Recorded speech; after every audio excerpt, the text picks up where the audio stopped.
What do you think how your group has done so far? You know, still searching for some consistency, and you know, obviously they've all been getting a fair share of reps and opportunities and those kind of things, but need to be more consistent. And I think that's probably our team as a whole, but it definitely fits in the tight end room. Ricky is a guy that, you know, Arizona obviously didn't want to keep around. You guys snapped him up, and now he's gotten an opportunity. He's playing well. Did you know he had this in him? I'm really glad we've got him. Obviously, he had done some things. I remember Ricky when he was in high school even, and you know, as a receiver and a guy that, it's funny because you thought could potentially grow into a tight end.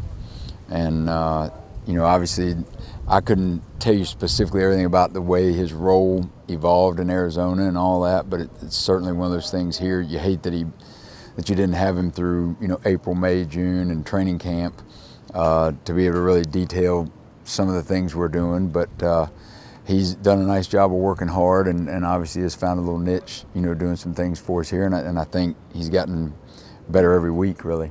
But I mean, when a guy like Njoku goes down, you need somebody like that to step up. I mean, was that a guy that you thought could do it, or were you just kind of like, all right, who's it going to be?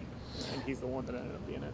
Well, you know, John Dorsey and those guys do a great job of putting the right people in the rooms, and you coach who's in there. And you know, I think with all those guys, you know, that certainly the dynamic changed a little bit when David got hurt, and everybody had to pick up a little bit more of it. But it's been, I think, one of the really neat things about our team so far this year, really across positions, is when guys have gone down, there's been somebody else ready to step in and play at a high level. That's why they're all here. That's what they all want. So I think that's the expectation. You hate it when something like that happens for someone, but you're excited for the guys that have the opportunity and hope they're excited to take advantage of it. What more can you be getting out of your room that you guys will probably wind up talking about? Well, obviously in your job you think about it all the time anyway, but what more can you get out of your group that might help the team get over the hump?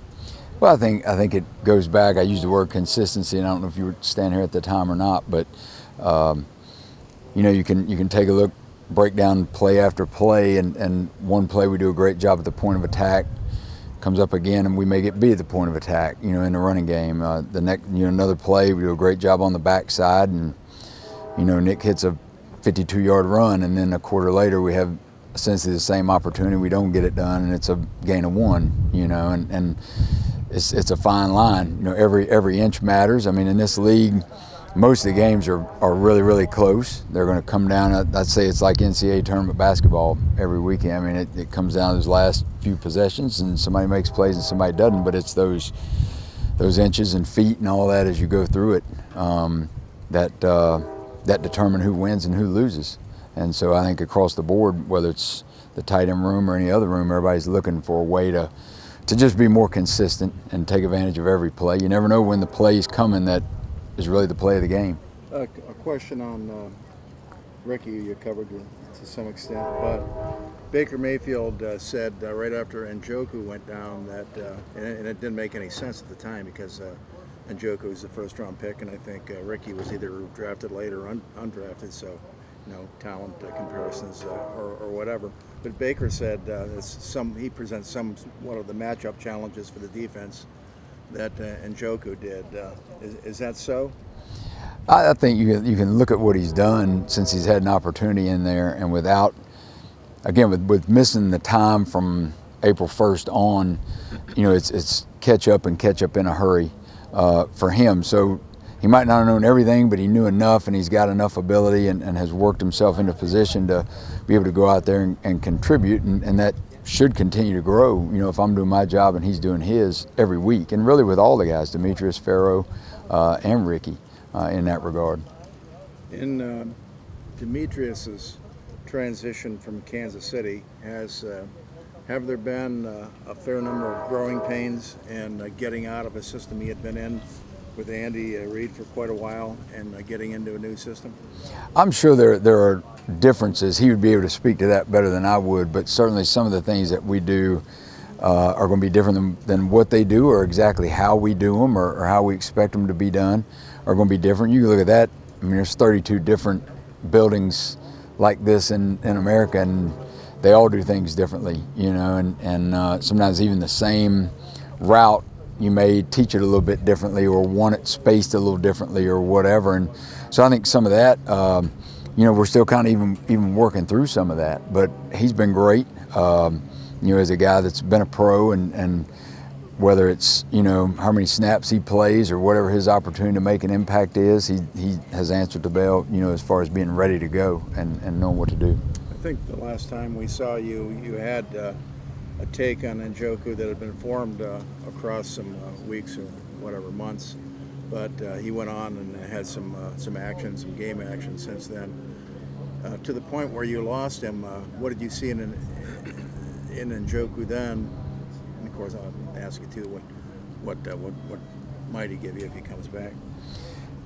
You know, it's a little bit hard to say because he had been, even through training camp, probably had a pretty good, I thought, was starting to come along in some things, maybe the first week and a half, 2 weeks, and then he was out for a couple weeks, you know, with various things, and then he got back right towards the end, played in the last preseason game about 10 snaps, you know, just really to get some action because he hadn't played much in the preseason, and so he played there, and then played in the first game, and really I felt like probably could have used a little bit more time, was still a little, I don't know if rusty's the right word or whatever in that first game, but then he obviously got injured in, you know, early in the second game, and so hadn't been back. So probably not far off of what I said the last time, you know, where he's at from that standpoint. In terms of what he might provide if you see him again this year. Right, and you know, and you don't know, you know, how being out for a couple months, whatever it would turn out to be, I don't know how long, you know, it could be, because really you just kind of put your nose down and you go week to week. You look who's up this week and let's go, you know, let's get a plan and let's go. So I could probably answer that better when the time comes. Have you noticed David been able to help this tight end group in any way, despite not being able to be on the field? You know, I'll give him credit for that, because he's, you know, wanted him in all the meetings. Obviously, you want him keeping up with everything that's going on, new things that we may put in, how we want things done. And I do think because he's still a young player in this league, and he's young as a football player as a whole and all those things, but he's gotten a few reps in his day, and I do think there are things he can help. And even within this offense, because you really look at the room, and Demetrius was in Kansas City last year. You know, Ricky was in Arizona until September, and even Pharaoh was here last year, but you know, was not up a lot. I don't think maybe the last few games.